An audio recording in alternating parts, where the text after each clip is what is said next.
Hi guys, welcome to my channel. ఈరోజు simple and టేస్టీగా సగ్గుబియ్యంతో ఫ్రూట్ కస్టర్డ్ ఎలా చేయాలో చూసేద్దామా.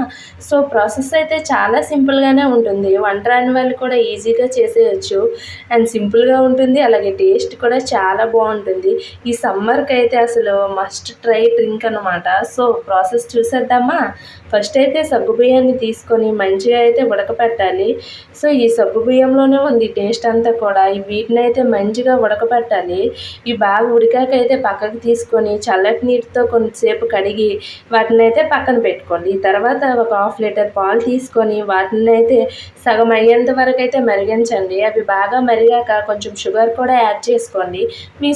మీ స్వీట్నెస్కి తగ్గట్టు అయితే షుగర్ని అయితే యాడ్ చేసుకోండి.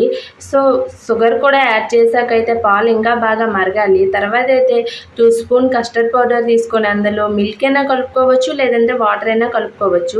సో నేనైతే వాటర్ కలుపుకున్నాను. సో తర్వాత అయితే ఆ పాలు మరిగాక అందులో కస్టర్డ్ పౌడర్ వేసుకొని కొంతసేపు మరిగిస్తే ఇలా క్రీమీ స్ట్రక్చర్ అయితే వస్తుంది. సో మన పాలు అయితే రెడీ అయిపోయినట్టే.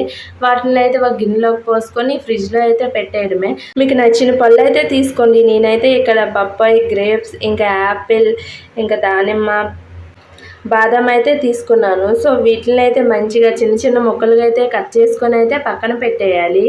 చిన్న చిన్న ముక్కలు కట్ చేస్తేనే బాగుంటుంది. ముక్కలు పెద్దగా ఉన్నా సరే అంతగా ఫ్లేవర్ ఏం తెలియదు అనమాట. ఫ్రూట్స్ తిన్నట్టే ఉంటుంది. పాలు అయితే ఒక 20 నిమిషాలు ఫ్రిడ్జ్లో ఉంచితే చాలు, కూల్ అయిపోతాయి. సో తర్వాత అయితే వాటిని తీసుకొని అందులో అయితే ఆ సగ్గుబియ్యం వేసేసి మంచిగా కలిపేసి ఫ్రూట్స్ అన్నీ కట్ చేసుకున్నాం కదా. సో అవైతే కొంచెం కొంచెం వేసుకొని బాగా కలిపేసి షుగర్ అయితే సరిపోయిందా లేదని చెక్ చేసుకోండి.